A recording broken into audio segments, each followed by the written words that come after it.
Antonio Brown blocks Bills trade as Steelers cornered into lowering price.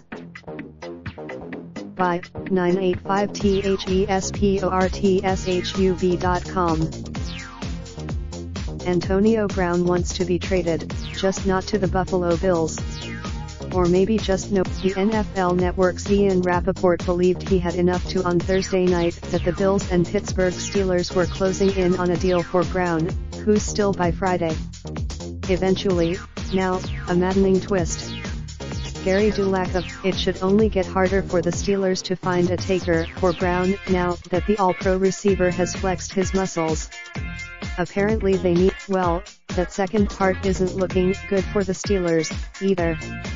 With a list of suits, Brown reportedly made his first in January, right after the Steelers' season ended. He's only made it. This could invite speculation that the Patriots, who were previously reported as off-limits in trade talks, may suddenly give it a shot.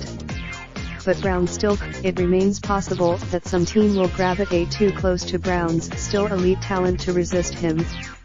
But it's still like. Matt Dolloff is a digital producer for 985THESPORTSHUB.com. Any opinions? Raindrop, drop top, top smoking, no cooking the hot pot. Fucking on your bitch, yeah, that. Looking up, open the park,